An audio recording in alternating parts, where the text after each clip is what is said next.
So we know we are in the section of Mikketz. In the story, first I'm going to share with you the story, what happened in this portion, and then we're going to get into the Zohar. And after this, we're going to light the menorah. We dance a little bit, and we eat some donuts, and that's about it. So Mikketz. The word Mikketz means the end of something. So it's written that after 2 years, Pharaoh has a certain dream, and they're describing the dream, 7 cows, 7 positive cows, 7 negative cow, one swallowed the other, and other dreams similar to the first dream. And it seemed like Joseph became a star. They bring Joseph to interpret the dream, and oops, Joseph became the king. That's it. Become the king, no problem. Unbelievable. Just from a dream again. Remember last week, Joseph had a dream, and the brother want to kill him because of his dream. This week, the king has a dream. Joseph have interpretation. The king is happy, and we are in business. He's becoming the second to the king. And it say they took him out from the pit, from the prison, and Pharaoh is very happy with the interpretation. He said, "V'ata yireh Paro ish navon v'chacham." You are navon, you are bright, you are chacham, you are wise. And vayashiteu al eretz Mitzrayim. He put them as the rulers of the entire country of Egypt. I mean, unheard of. I mean, we are talking about like to have like terrible life for 20 years, and the next day you know it, you are the king of the country. I mean, if you think about it, this is by itself is just unbelievable. You are yesterday nobody, and the day after, it's not that you become better. You become it. You are it. So, from here we learn that this week is a chance for each and every one of us, is a chance for every one of us to get into a place where your worst curse turn into the best blessing. You can no longer look at your curse and whatever don't seem great thing as a bad thing. You have to find out, it's got to be a reason why the Creator, God, put me in this situation. Why the divine put me in that situation. Now where is the blessing? It's my job. Because Pharaoh and the story with Joseph is as a metaphor, it's a concept. It's an idea of us dealing with life. But unfortunately, every time we're dealing with life, when we don't like what we're going through, we blaming, we're putting finger, it's not fair, it's not right, how can it happen to me? Why it happened to me? It shouldn't happen to me. It's terrible. But what we need to understand from here, Joseph, he didn't do nothing. He's in prison for nothing. He stayed extra 2 years just because he believed in the minister instead of believing in God. Like everything that can go wrong went wrong for that guy. Everything. And because he's not complaining, he's taking responsibility for everything, and he finds the blessing in it. Could be that the king will ask him, "Hey, come in. What is the interpretation to my dream?" And he say, "Okay, good interpretation. Put it back in the prison." Think about it. I mean, nobody think about the option that can happen. Now, why did he choose Joseph? He has wise people around him that do magic that could tell a better interpretation to the dream. So the commentary said that Joseph answered it in a way of what's good for the country, not what's good for the king. All the other advisors try to please the king and say what's good for the king. And for me, we learn like a great lesson. I think it's a great lesson. You know, a lot of time we find ourselves pleasing people, and we are kind of looking for approval, seeking approval, and we actually forget what's really going on. And we want to impress people, and we want to impress people. We become so fake, and we become so fake we don't even know who we are and what we are. So we don't even know what we represent. We don't even know what the other person wants from us. And then we start to defend ourselves because after all, we have to defend the fake we just created. All life, what are we doing? We are defending not the good part of ourselves. We are defending the bad part of ourselves. The bad part of myself, I want to defend it. Why? Why would you defend the bad part? Let them take it. Here, you're right. I agree with you. You invest in a stock market. You did a terrible mistake. You lost $20,000. You lost $20,000. If somebody said to you, stupid, wouldn't you say, "Oh my God, I said myself stupid yesterday about the investment, thank you," and you shake hands and you drink a beer together? You don't. You defend the idea that it was a good idea to lose $20,000. How stupid it is. First stupid, I lost 20,000. Second stupid, I'm defending myself for doing the mistake. Why? Yosef, other way around. Yosef said, what's the flow? What's the flow? Where is it going? Interpretation, interpretation. Dream, dream. Brother hate me, hate me. They try to kill me, kill. It flow.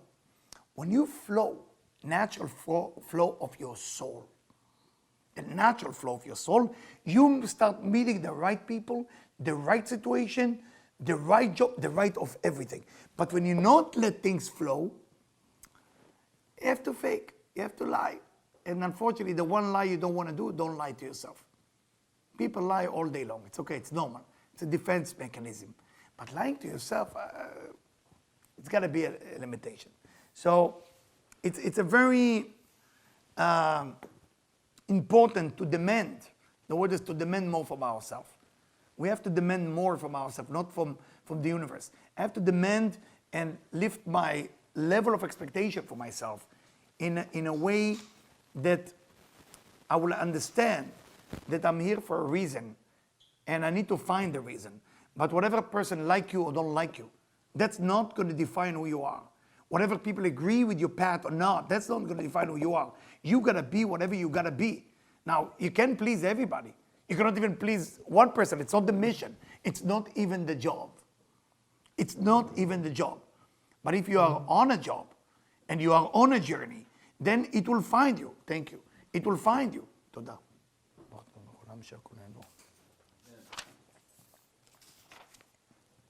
So Joseph is the king. Pharaoh said, this guy is so smart.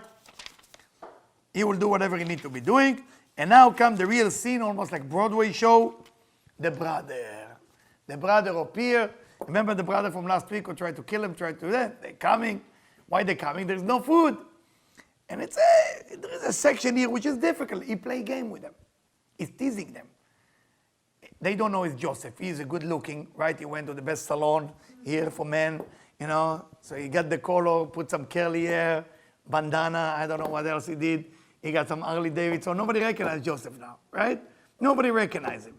So the brother come, he play a game with them so bad. But why is that game? Simply because when you love someone, when you truly love, not fake love, I love you, I love you, I love you. That's not, I'm talking about love. Love is when you want the other person make it without you. That's love. You want the other person to make it without you bother them. And you want the brother to earn what he's about to give them. He was about to give them everything. You're going to learn it in the 2 parashot from now. He will give them everything. So when somebody's about to give you everything and you don't earn it, you suffer from it. If you're born smart and you don't know how to earn it, you suffer from wisdom. If you're born beautiful and you don't know how to earn it, you're going to suffer because of your beauty. If you're born fast and you don't know how to earn it, you're going to suffer from speed. Everything you have it as a gift will make you exactly suffer. You're born rich and you don't know how to share it, you will suffer for money. Every gift we have will be exactly the curse or the blessing. It turned to become the blessing when I turn it into sharing. Unfortunately, people use one of the worst category of ego, what I call insecurity. Okay? I always say to people, I rather have a student who's full of ego than have a person who is so insecure. What is insecurity? It's a different title to say, leave me alone. I'm insecure. Don't you see I'm insecure? You're so insecure. How do you know you are insecure? You should be insecure without knowing that you're insecure, right? Is that not clear? Let me repeat it again. If you're insecure, Robert, you are insecure to tell me you are insecure. How can you tell me you're insecure? You're insecure? You're insecure, so shut up. You're insecure? Insecure, don't say he's insecure. You're secure to tell me you are insecure? So you're somehow secure. You're no longer insecure. You understand? So the insecurity is the worst part of the ego. Please remember that. The people who destroy this universe are not evil people, they are insecure people. Insecure people is the mother of all evil. Insecurity. When you see somebody full of ego, full of themselves, God bless them. From those people, if they change a bit and become spiritual, those are the people who will save the world. I'm not after the people who say, oh, I'm nobody. If you're nobody, why you tell me that? I just start to think that you are somebody now because you look so humble. Nobody, stay nobody. I don't need to know you are nobody. Or cover yourself with ego, so I will judge you. That's a real nobody. You either can become nobody when people judging you, and that's how you become nothing, or you become nobody by not speaking about it, you're nobody. Once you tell everybody, I'm such a nobody, I'm the best nobody in town. It's a joke. Yosef don't care what the brother think of it. Because he care about one thing. How great it will be for them. That's love. When a mother and a father take care of the children, they think one thing. What will be the best for the kid? They don't care. The kids don't like it. Yes. In the end of the day, how is this kid will make it in life? Because we are not here forever. I'm sorry to tell you the bad news, just to let you know. You know, we are here for a certain amount of time. We train the next generation. That's what we are here for. That's what we are here for. Please remember that. Anyway, let's get into the Zohar because we have some song to do. And from the book of Kohelet, I know most people didn't hear about that book. I highly recommend you should read it. And unfortunately, with my accent, I cannot even say the name of the book in English. Okay? So it's called, my wife, God bless my wife, she put it also in Hebrew. So for the American people, I'm sorry that we don't have it. But it's called Kohelet. Now read it slowly. It will be a wise words. And then after Kohelet, we're going to get into the Zohar. Please. Kohelet, all things are wearisome. No one can utter it. The eye shall not be sated from seeing, nor shall the ear be filled from hearing. Like Shakespeare, huh? Here you go. Keep going. He has made everything beautiful in its time. Also, the wisdom of the world he put into their hearts, save the man that should not find the deed which God did from the beginning to end. King Solomon was a king that everybody judged. He quite didn't care. They judged him because he married 1,000 wives. He actually have been only with 16, to make sure it's clear to everybody. What about the other, 1,000 minus 16? What about the 984? What about the 984? Everybody asked me that question. Well, they just marry him to have the marry to the king. Isn't it? How old was he when he died? 52 years old. That's it. He accomplished so much. He built a temple in Jerusalem. And he accomplished so many things. He's the only one who went to the side of the demon and came back. He's the only one who talked to the king of the demon and came back. He's the only one who did things that nobody else did. King Solomon. He wrote a few books. All his books are written in code. The job of a person is to go and read it and find the code. The Zohar, in this week parasha, break that code, slowly, slowly. So that's why I brought first to Kohelet, so you can see where it's come from, and then the Zohar will talk about it. All right? We're going to have open to discussion in a second, because I'm sure it's getting a little bit complicated, okay? But I print the pages for you. Debbie print the pages for you, so you can have to read it from there. Go ahead, please. Rabbi Chaya and Rabbi Yossi were walking together. Rabbi Yossi said, I wonder about the words of King Solomon, for all his speeches are obscure and the words of Kohelet are vague. You agree with that, Robert, right? I mean, it was really... Okay, so let's get going. Okay. He began with the verse, all things are full of weariness. Man cannot utter it. The eye is not satisfied with seeing, nor the ear filled with hearing. He asks, if all things are full of weariness, are they all too weary to speak? Some things clearly are not. He also quoted the verse, man cannot utter it. The eye is not satisfied with seeing, nor the ear filled with hearing. Why did precisely these occur to him? He answered, two of them, eyes and ears, are not under a man's control. The mouth, however, is under his control. Thus he teaches us that although organs comprise all the faculties of man, the tree and similar ones cannot comprehend and conceive everything. The question is therefore settled, for all things are full of weariness, means that the eyes, ears, and mouth cannot comprehend everything. When you open your eyes, you see whatever the universe lets you see. You hear whatever the melody that the universe wants you to hear. Okay, so everything, you smell the same. So basically, the human being, the Kabbalists call a human being, they don't call us human being, they don't call us Ben Adam. The Kabbalists call it Medaber, Chai Medaber, the creature that know how to speak. Very interesting. So the only thing that we are known for is talking. So what we do with the talking, sometimes we abuse it. Sometimes we abuse it, especially when we do something called Lashon Hara, evil speech, when we talk behind somebody's back. We do it a lot. Gossiping is the number one thing in town. He's sitting in the restaurant. If you don't gossip, what's wrong with you? That's it, you're done. Now let's speak bad about that girl. And by the way, the shoes she has is fake. The shoes, it's fake. How do you know? Well, I know that girl. And there is a whole talk. It's half an hour talk about the shoes. Like, there's got to be more to use the mouth for something else. So that's why King Solomon is telling you, based on the Zohar, this is the only area. What makes you the most powerful person? The same thing when we abuse people, when we talk not nice to people, when people don't speak nice to us. When people don't speak nice to us, we defend ourselves. Words have so much power.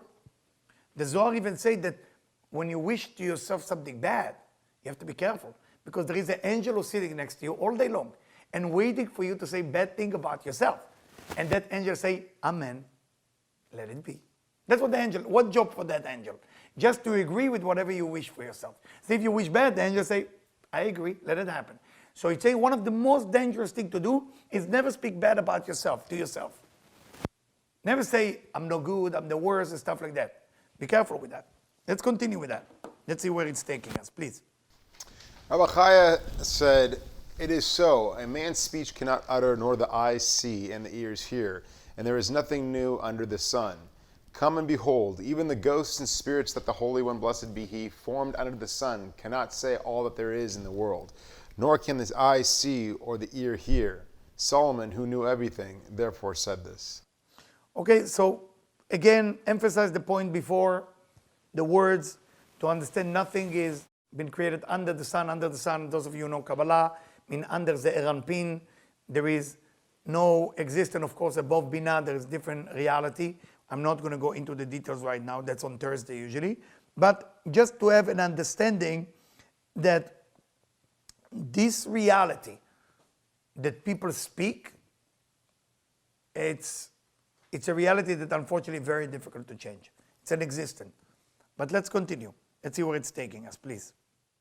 Come and behold, all actions in the world depend on many chieftains, for there is not one below that has not a chief over it, who strikes it and commands grow. Yet all the people in the world do not know or care about their roots, or why they are in the world. For even King Solomon, who was wiser than any other man, could not grasp them. So, you look at the flower today. Would you believe that next to the flower, there is the angel who say, grow, grow, grow, grow. We don't look at reality like this. And if people will talk to us like that, we think they're weird, too spiritual, too religious, too something. But we don't believe actually in a reality that this universe operates in a certain way, that there is forces that we can't see. The eyes cannot see that. And those angels just tell the flower, grow. Not only a flower, even a small little grass from the floor, it grows from the floor, there is an angel that agrees for it to grow. It's unbelievable. So the operation of this universe, if we would believe in it, we will have more certainty. I think we will have more certainty about what we're going through. Because sometimes we go into a process which is very tough, money, health, relationship, and we don't believe there is a way out. But if there is angel for every flower, don't you think that your case is also going to be taken care? There is a way out. There is a way out for all problems. Not always I'm able to see it. So I'm not there to be more wise to find a way to see it. I need to clean myself so I can see it. The answer is there. I don't need to look for an answer. I need to clean myself so I can see the answer. That's why it's called discover. Remove the cover. We have to the cover. Remove it, and it's there. If you're looking for answer, you are wise. But if you are discover the answer, you are connected. We are here to be connected, not just to be wise. Wise is good. You play chess, you win, bravo. But truly, you want to be connected. And I'll continue with it. I'm sorry that this section is long, but it seemed to be important. Please. He opened the discussion by quoting, "He has made everything beautiful in its time. Also, He has set in the world their heart, so that no man can find out what work which the Elohim has made. Come and behold, happy are those who study the Torah and know how to observe with the spirit of wisdom. He has made everything beautiful in its time," refers to all the work that the Holy One, blessed be He, performed in the world. Over every action in the world, there is a grade in charge, either for good or for evil. These are the 28 times mentioned by the Kohelet.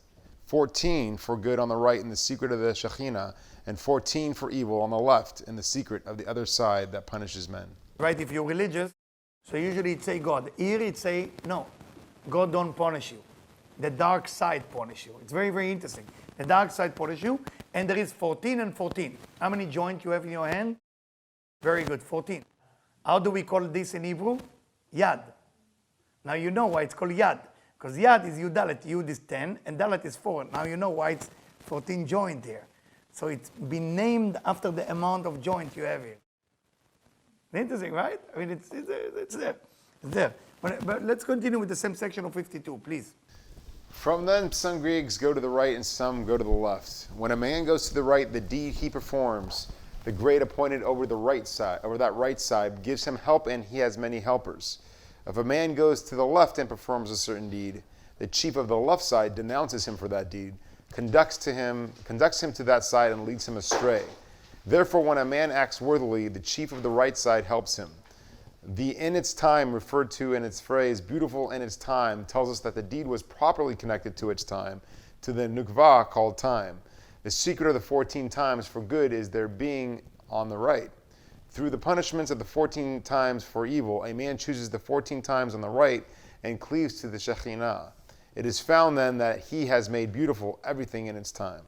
Okay, I know it's a little bit complicated because Shlomo HaMelech, King Solomon, uses the word et. Et means time for everything. There is time for good, time for bad. Now we use also the word right and left, which is very confusing because some of the lefty people here start worrying a little bit. They say, oh, what if I'm lefty? So we're not talking about lefty or righty. We're talking about more on an energy concept. And the idea, the right column energy, there is 3 columns in our universe. There is something called chesed, means mercy, something called gvura, which means strength or power or receiving force. And there is something called rachamim. Rachamim means mercy, it's in the middle. So there is 3 operations to this universe. The mercy, when you are acting with mercy, you are connected to the right column. When you're acting with judgment or you speak bad about people, you're connected to the left column. And then when you are able to balance yourself, you find the center column. So the idea is when a person sticks to the left column all day long is me, and myself, it doesn't matter how religious you are, you're destroying yourself. The yarmulke, the cross, the 5-time pray, the Hindu, the Shmindu will not help you. You gotta stop being selfish. Selfish is not something that you can show to people. It's only between you and yourself. Nobody needs to know that. If you're selfish or you're not selfish. Working on yourself is a very personal thing. It's a real thing. If a person want to be a Kung Fu master, is not need to go to the street to impress people. He's practicing all day long, and then he go and fight or do a torment, and he proved that he's getting better. Unfortunately, a lot of time, people want to tell the world that they are not selfish. That's selfish. That's so selfish to tell the world that you are not selfish. That by itself it's selfish. Why? Because why do you want all the people to know that you are not selfish? What is the benefit from you? What are you getting by that? I'm getting more clapping of hands, I'm getting more kavod, more respect, more people, more money, more. But all this more is going to you. What do you need it for? What do you need it for? You don't need it because it connects to the left column. Once you connect to the left column, there is more problem in your life. If you go to chesed, to mercy, to more kindness, to more giving, it's not that you're doing favor to anybody, you're doing favor to yourself. You are choosing a better path. You're going to the bank. You ever go to the bank they tell you how to save money? So they give you a path, this path will make you money in 2 years, this path will make you money in 20 years, and this make you money after you die. There is a system like that too. It's called life insurance. So, and the idea, they give you different path. If there is a path which is truly work for you, why would you go after something that not work for you? We already proved so many times that selfishness doesn't work. It seems working, but it long run doesn't work. You take the most selfish people in the world, and please, I welcome the people online, wherever you are, Australia, China, or Zimbabwe. Challenge me with the idea, if you found a selfish person who actually made it, and made it is not just the amount of money he has in the bank. Made it, it's called one word, happiness. One word. You want to know what life achievement goal is? Happiness. Are you happy? And that's it. That's it. Now, some people be happy through money, go make more money. Be happy, no problem. Happiness is the goal of everything. It's the drive. It's the engine. If you not look to be happy, something's wrong with you. I don't think spirituality or Kabbalah or anything will help. I think you need to see somebody, professional. Because if you don't want to wake up in the morning and say, how can I be happy today? You're off. You're really off. It should be the goal of a human being. It's a goal of survival. Why you want to eat? Why you want a safe place to live? Why? It makes you more happy. You're safe, you relax, you can watch entertainment, TV, whatever. Happiness should be always the goal. That's why a question you need to ask yourself is what I'm doing now will make me happy in 2 years from now? If the answer is no, you're on the wrong track, my friend. So the universe is so generous with us. Every time you're going on the wrong track and you become selfish, the universe comes and slap you in the face. What a great gift, because that makes me go to the right and do good thing. But what happened with people today? When they get slapped in the face, what they do? They take a painkiller. Not necessarily physical painkiller, but they take something to numb the pain. And they don't feel the pain, so what they do? They stay on the wrong path. They stay on the wrong path. They complain, they're miserable, but at least they don't feel the pain. I think I told this story about 2,000 times already, but I love that story. So I went to two clubs in New York to bless the club. I do that sometimes. So there is this most famous club in New York on the west side. Yes, it's on the west side. So I'm there before people are coming. So I'm going to put, if you know what, mezuzah, the scroll, blessing. And it was my wife's birthday. She asked me if I can come tonight to the opening. So of course, now, never been in a club. I mean, many years ago, when I was in the army, when I was in the kibbutz, yes, we had fun. But club changed since then. The music changes. Today, the music is, you feel like your kidney coming out of your body. What happened? I mean, the music, boom, boom, boom, boom, boom. Well, you physically feel it inside your stomach. I remember I told them, I said, you have to make it loud. Say, oh, that people love it. Oh, you have no idea, people love it. Then I went with Debbie. We are new into it. We are not nerds. We do everything with people. I don't think we have something that we don't do. We're very open-minded to everything. So Debbie, let's try. Let's understand people. Let's go. So she said, Eliyahu, I'm putting you in a private room with a glass soundproof. I know your noise. Said, oh, thank you. He put me like in a room. He brought me some fruit, strawberry, pineapple, expensive drink. You know, I like that tequila and that scotch. I was there. I said, thank you for what you did. I said, thank you. And people are walking around, dress, undress, all kind of situation going on there. So I said, Debbie, why we're not excited? Something is off about us. Everybody's happy. There is about 500 people are happy like never before. Like the Messiah arrived already. We are sitting in the room, eating the peanuts and pistachio and pineapple. What's missing? They're human beings, we are human beings. Forget now the judgment of religion, Yama, Kanon. What's wrong? So okay, let's get out of this fishbowl and discover. We're going outside. It was a very, very embarrassing moment. We're going outside, and there is a room which is dark. Dark. I'm telling you the truth. The room is so dark that Debbie is screaming. You can't hear anything. Don't leave my hand. Don't leave my hand. So I'm not leaving. And can you imagine two people walking into the dark, and then from time to time the light come out and in. And you see actually heads of people. Heads of people. It's actually a human being in the dark room. And smoke coming from the ceiling. And then light. And Debbie said, let's try. We gotta try to tap into the joy. And we tap it.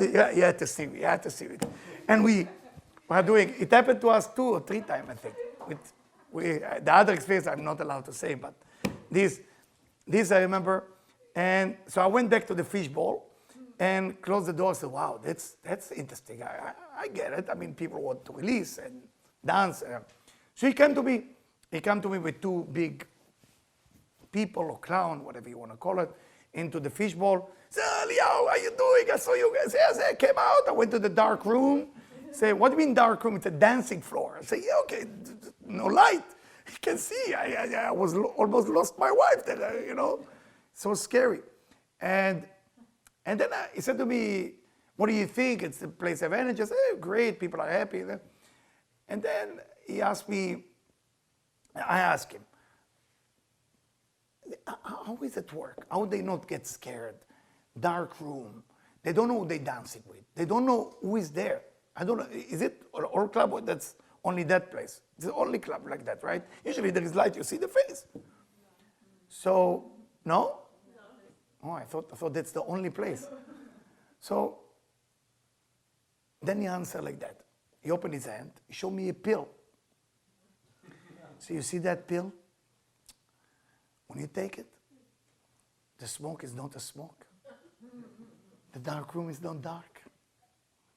The barman is not a barman.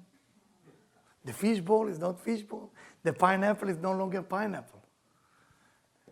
So I started laughing. I said to him, my man, so I'm coming into a dark room, a lot of smoke, I don't see anything, I don't do that, and then I take a pill so I can see it. Well, very cool, very cool.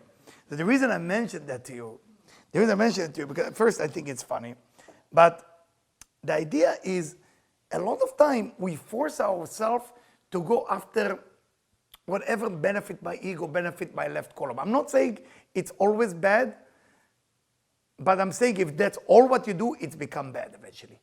You have to add to your life at least 50-50, do giving. You gotta do giving, you gotta do receiving, yin and yang, balance it a little bit. We're now in a generation that you cannot do only giving. You'll be burned out. Even Rav Ashlag talk about it.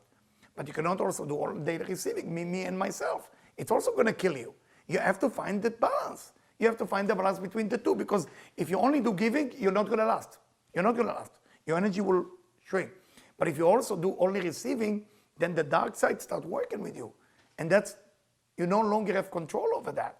So I hope it's clear. I brought this example so it will be clear. But we didn't finish with that section, Rob, I'm sorry. It's a long one. That's what Michelle gave it to you. All right.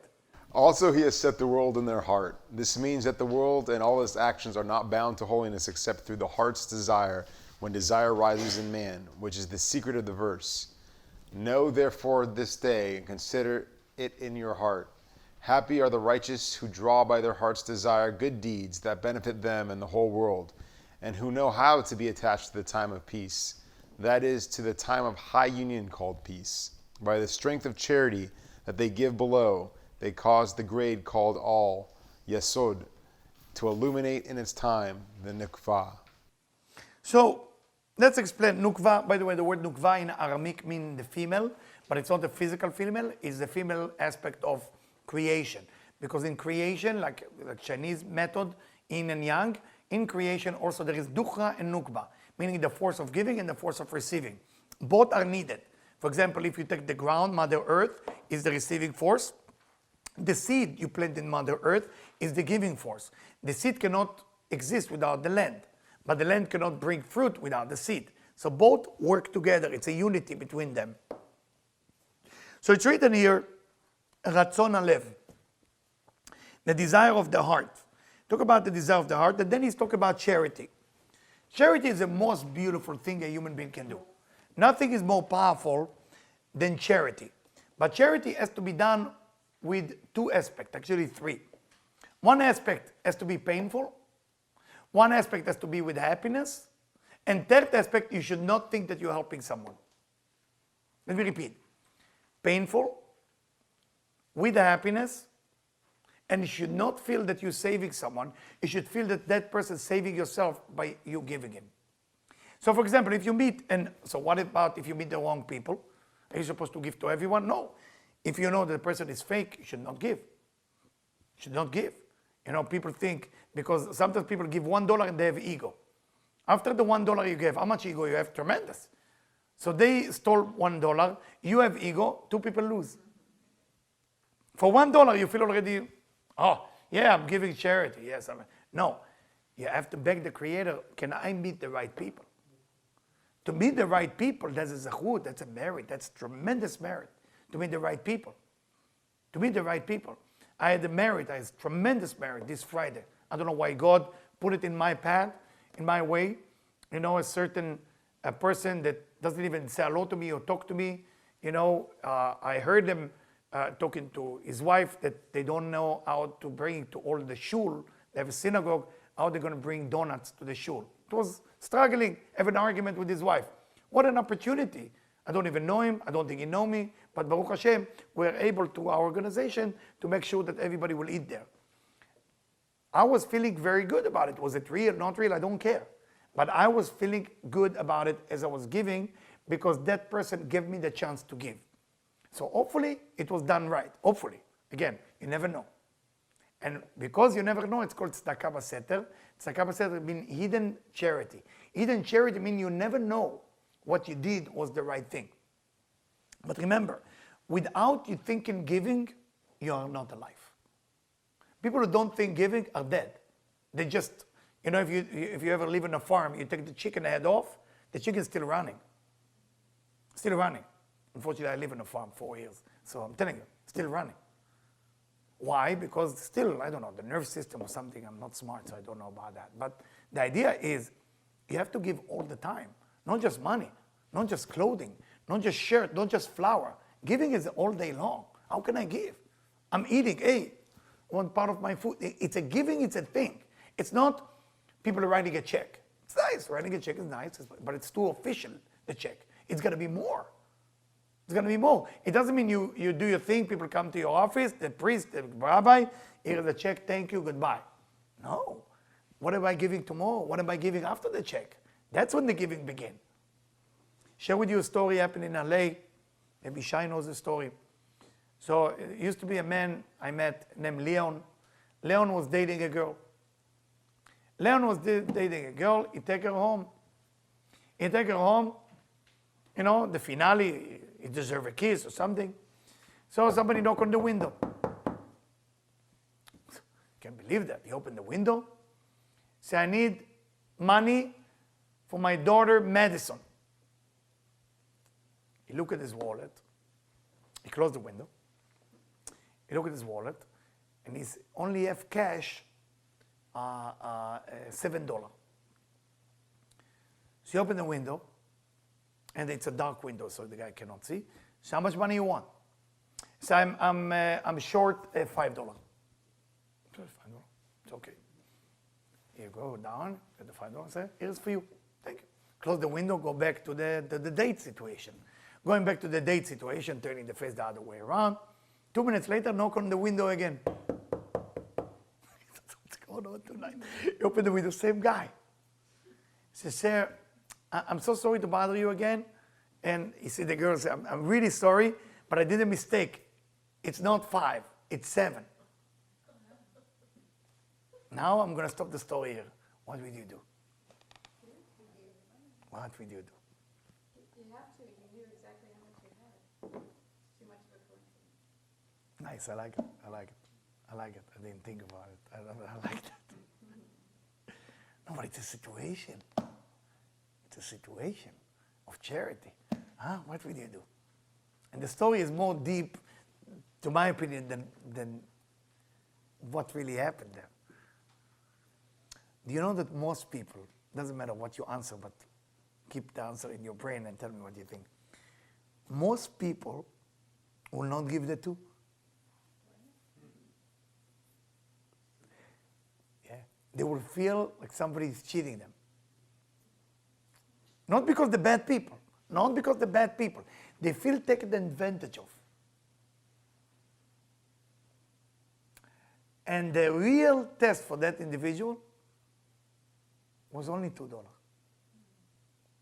The 5 come naturally. The 2, that's a test. When it's come to charity, it's not what you gave.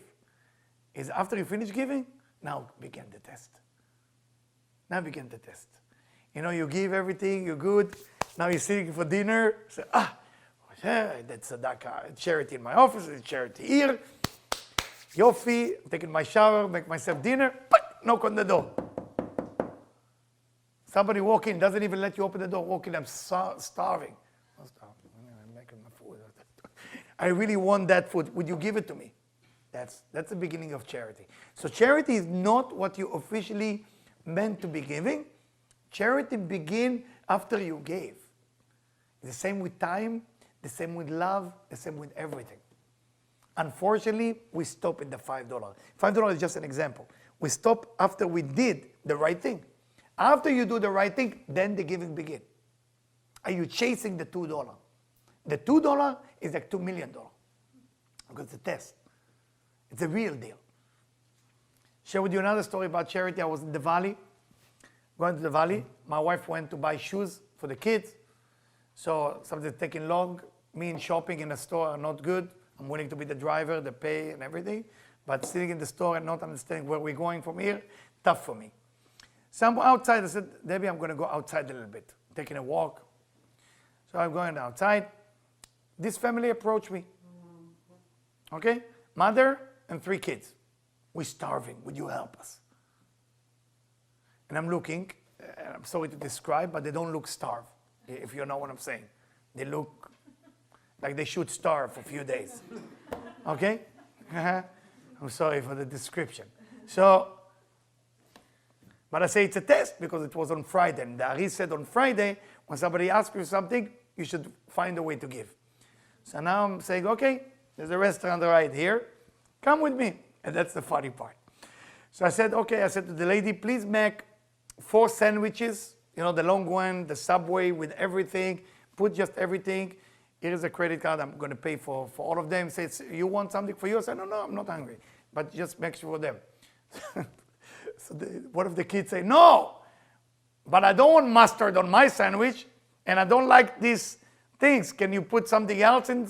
And they start fighting with the lady. And I'm knowing that, Baruch Hashem, thank God, I'm in the middle of a situation of being taken advantage of.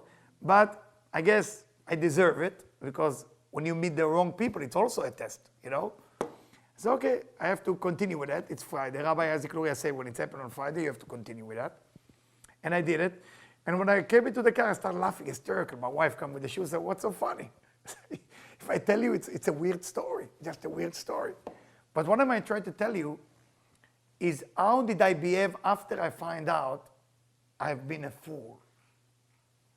That's when the test begins. Are you continue with your giving? Are you going to give extra? And when I told them, guys, what do you want for drink? Do you want something to drink? Do you want Diet Coke? What do you want? Okay? So that's how it works. But it's not because I'm helping them. They are helping me. They are testing me. Maybe I fell so low that I have to meet the liars. Maybe I fell so low that I have to meet the people who are going to cheat me so they can elevate me back where I belong. You understand? So wrong thing, wrong event are also right. Wrong events are not bad for you. When it's come to charity, charity is there to fix where you are. Let's continue. I'm sorry this section is a little bit long. Normally I talk, but I felt that because of Hanukkah we need to read it. Please. Woe to the wicked who do not know the time, namely the time of peace, for the action do not pay attention, so that they perform their actions for the sake of needed improvement in the world and correct the deed in its appropriate grade. This means that they do not elevate Ma'in Nukvin by their works to supernal union, which is the secret of time of peace. They do not do so because they do not know this.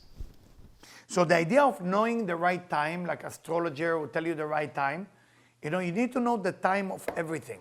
And time is for everything. If it's positive, negative, you need to know that thing. If you plant a tomato in the wrong time, it's not going to grow. There's season for everything. There's time for you. And once you complete, for example, right now, Mercury is in retrograde. Everybody's panicking, oh, don't make anything. But there is good and bad about it. What is Mercury in retrograde? Did you ever care to study it? Mercury in retrograde means you can fix all the communication issue that you have in last lifetime or in the last year or in the last month, something that you have issue of communication. Time for you to fix your relationship, fix the relationship with people, with everything. That's what retrograde means. So the only thing people care about, don't sign a deal with Mercury. You know what I'm talking about when I'm saying Mercury in retrograde, right? Yeah, so some people look at what is Mercury in retrograde? Oh. Okay, Mercury, meaning related to us, can go back. Okay, not too long ago, Jupiter was in retrograde. So everything has a meaning. I cannot go into the details right now. But I want to skip, because otherwise I keep you here till 10, and I don't think you're in a mood for that. But I want to skip to one section, because Rob really looked for that. Come and behold, a man should never open his mouth to speak evil, for he knows not who receives his word. And when a man does not know, he may stumble. When the righteous open their mouths, they do so peacefully. When Joseph addressed Pharaoh, he first said, Elohim shall give Pharaoh an answer of peace. Rabbi Yehuda said, We have learned that the Holy One, blessed be he, cares for the peace of the kingdom, as it is written, and he gave them a charge to the children of Israel, and to the Pharaoh the king of Egypt. And they explained it, meaning to give honor to Pharaoh. So we learned so many things here, few things, okay? When you open your mouth, be careful. Every time you're about to speak, ask yourself, is it worthy? Is it important for me even to say anything? Why am I talking? Why am I even speaking? Is it going anywhere? There is a purpose? This week I had a client, a businessman, great man, great man. And his difficult thing is looking more to be respected than to make money. But now he don't even get respected. So he said to me, okay, I want to hire you, that you help me with my business and everything like that. So okay, if you hire me, you have to trust me about one thing. So what is it? I say, I'm going to build you a little bit to be not so nice. You're going to go after money, not after respect. Are you ready to do that? I say, I'm a spiritual guy. What is it going to help me with? It says it's going to diminish your ego. You have no ego anymore. If you don't go after money, you have ego. You know why people don't go after money? Did you ever think about it? I'm going to put the glasses to see your expression now. I'm sure you're shocked. Why you don't go after money? Because you're not greedy? No desire. No desire. Why you don't have desire? No, how do you know you don't have desire? Who say it? No confidence, no desire. But how do you know that that's the reason you don't go after money? But why people don't want to have money? Why people wake up in the morning and making money is not the most important thing for them? Not important. Human beings have two engines. Please remember that. Engine of pride and engine of money. Remember that for the rest of your life. If you're not seeking money, you're seeking pride. You're so sick of your ego if you don't search money. When you search money, your ego will be crushed left and right. You will be diminished like mashed potato. The universe will crush you to pieces. Because the universe will not have mercy on you. But when you look for pride, you don't have to make money. After all, everybody respects the underdog. You are, oh, poor you. After all, I need to give charity to somebody. So as miserable as you are, as much as I'm proud to give you. I have pride for giving you. You have pride not to fight for your money. Bravo, everybody win. Biggest the title of being important, less the drive to make money. All people who don't drive to make money or they don't have desire is one reason. They have ego.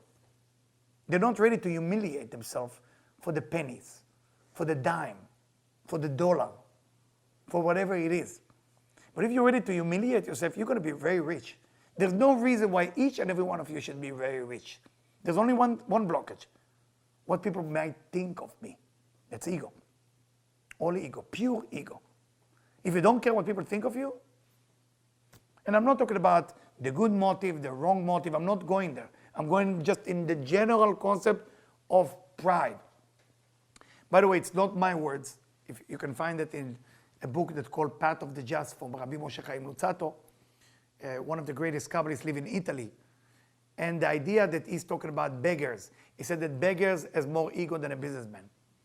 Because beggar just hold the hand and waiting for money to come. But the businessman, businesswoman, they go out there. And I don't need to tell you how difficult it is out there. You get no more than you get yes. Nothing works. You get crushed. You really have to give up your ego for being successful. Because if your ego is the number one thing, success cannot happen. Does it make sense a little bit? And I rather you disagree with me now and fight with yourself after, because then you can remember that. Because if you agree with me now, it's going to go away. So don't agree with me, please. Think about it. Just keep thinking about it. And even if I make you angry in your dream tonight, I'm happy about it. I'd rather you be angry with me and make it eventually than you love what I say and then nothing happen. Every person who don't make money is full of ego. The poor people full of ego. Remember, please remember. So no more you look at the poor people and say, oh, such a poor person, oh, a poor person. You ever went to a beggar to offer them a job? I did. Try, come with me one time. I go beggar by beggar and tell them to come wash my car, to tell them to come wash dishes. They don't want to. They have a better job. Come with me, please, please. Downtown, there's many places, many places. Being poor is not business. Being poor, it's a mental disease. Please remember, mental disease. What is the disease name? Egomaniac. Egomaniac. Is that mean that people with the money don't have ego? Of course they do.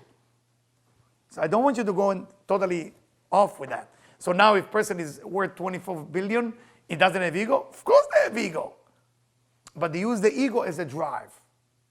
They don't use the ego as poor me.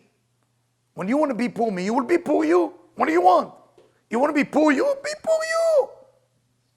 On your office, they say, poor me is here. I don't want to see nobody today because I want to stay poor me. I don't want to work because I want to stay poor me. I enjoy staying poor me because in poor me, nobody can point a finger to me because after all, I'm poor me. I already declare, I already say that I'm nobody. Can you say I'm nobody now? That's what happened a lot of time with the husband and wife. The husband said to his wife, I'm the worst person in the world. And the wife come to see me and said to me, what do you want me to do now? My husband already say he's the worst. Now I cannot tell him he did bad thing because he already is in zero. Where am I taking it now? Manipulation. Egomaniac in a reverse way. Somebody who say, I'm the best, you can crush them. You can crush them to pieces. Crush them. Always there is somebody better than you.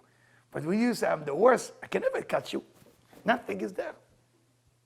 Joseph, when Joseph said to his brother, when he went in front of Pharaoh, Joseph, be humble a little bit, lower yourself.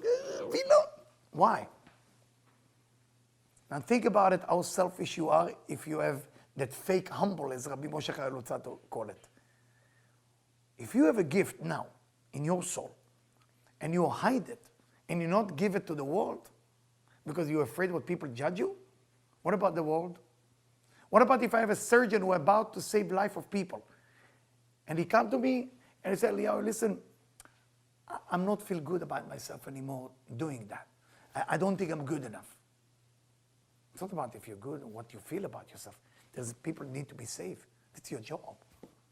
Do it. Come out of your skin and do it. Let the ego get crushed. Yes. Yes. But what's the mission here? Is the mission is the world? Or the mission is me? Accomplish for me?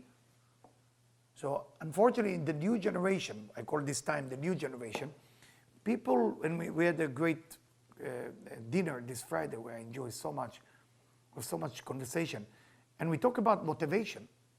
And we talk about that the new generation don't have enough motivation like the generation before, and the generation before didn't have, it's going back.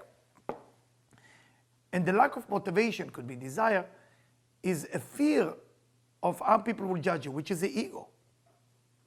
Stop thinking like this, please stop. Stop. If you would meet King Solomon, you think you know anything about sex?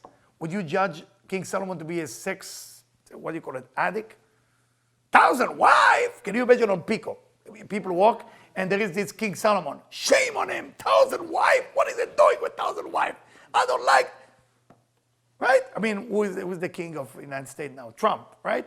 So Trump is like the king. No, he's the chosen king for the next 2 years, right? So Trump decided to marry 999 more wives. Besides his wife could kill him, but that's beside him. It's not about the fake news. Forget the fake news. It's not about the fake news. It's more about, why do you care? Why do you care all day long? Why do you care? What do you care? What do you care? You're missing the whole point of who you are. And who you are is the best thing that can happen to this universe. And if you not be who you are, then this piece of the puzzle is missing. It's gone. And the puzzle is not complete. I have to be polite, I have to be with respect, human dignity, being kind, love each other, but I cannot be fake me. I have to understand that, and going back to the story that I start with this amazing business gentleman that I talked to this Sunday. So I said, the next level for you is to use the word I want with everything. And I told him which book to read, and I recommend this book to everybody. And I told him, just say I want about everything. I want coffee, I want money. That's the first training. If you cannot say I want, ego. If your whole life you work for one thing, so you can be in a situation that you don't have to say I want, ego. But that's a sick ego. The other ego, when you drive Ferrari, loud music in Rodeo Drive, that's an ego, it's called childish ego, which can be fixed. But an ego, which is more the depression ego, the time, oh, poor me, that ego cannot be fixed. Very difficult to fix. It's a victim ego. Shine. Go out there. Don't be afraid. That's who I am. I have power in what I do to give to the world. You take another person, another famous, those of you who know the Bible, Rahav. You know who Rahav was? Rahav was, anybody know the name Rahav? Rahav. Anybody know Rahav? Nobody know the name Rahav? Everybody's embarrassed to say. Can you imagine? Everybody know, but I'm not saying it. Not saying it. Who was Rahav? Huh? No, that's not Rahav, that's Izebel. Who was Rahav? It's in the Bible. Nobody know Rahav? You have your phone, Google it. Who was Rahav? Google Rahav. I have a few Israeli, you should know Rahav. I wonder how they call her on the phone on your Google. That's a girl. Oh! It's the best. It is a girl. I'm sure people at home like laughing hysterical. I wonder who at home know who was Rahav. I'm sorry, Rahav. What she was? Prostitute. Good. What kind of prostitute? The most famous prostitute. It's written in the Bible, the Torah. Oh, everybody thinks the Torah is kind of nice. No. The most famous prostitute ever will live in the future. The Torah, the Bible tell you, it will never be a prostitute like Rahab. Never. Oh, Rob is reading. I lost you for the reading, right? Oh, he's happy. There is no picture, I'm sorry. So she was the most famous one. Who married her? Who? No? Who married her? You know who was her husband? Everybody's like shocked. The successor of Moses. What is his name? Yoshua bin Nun. Shh, don't say it. It's not nice. Yoshua bin Nun, the leader of all the Israelites, the one who crossed them into the land of Israel. Can you imagine his wife next to him? Everybody's... Why nobody cared then? What's wrong with us? Nobody cared. She had a mission. In the eyes of God, she was a holy person. She was a prostitute until a certain point, and from that point she recognized the power of God, the power of the divine, and she said, I want to help that nation to become a better nation. We are busy that people judge us on the past. We're not busy with our potential future. We're not busy what we can become. We're not busy with that. What about your future? How is your future look like? Why are you so busy what you did in the past? We all did something in the past. We all did some mistake. As Oscar Wilde said, right? Every sinner has a future, but every saint has a past. We all have something in the past, issues. Nobody's perfect. It's okay. I want to know how you're going to do next. How are you going to do next? And that's really what it's all about. Look at your future. Look at how great will be your future. If you look back and say, oh, bad, me, I did this, I'm not such a good person, I'm so that. Okay, we all have issues. What's the future look like? Very important. Unfortunately, because of time, I can't go to the whole section, but you have the paper, and you can read it at home. But what we're going to do now, I want you to have, you close your eyes because it's Hanukkah, and in Hanukkah you're allowed to ask for one thing. I want you to close your eyes and meditate for a few minutes and look at the one thing that about yourself that you're ashamed of. And I want you to hold that part about yourself that you are ashamed of and help yourself to ask the divine, to ask God to make the thing that you're ashamed of into your gift. I want that to turn into your gift, please.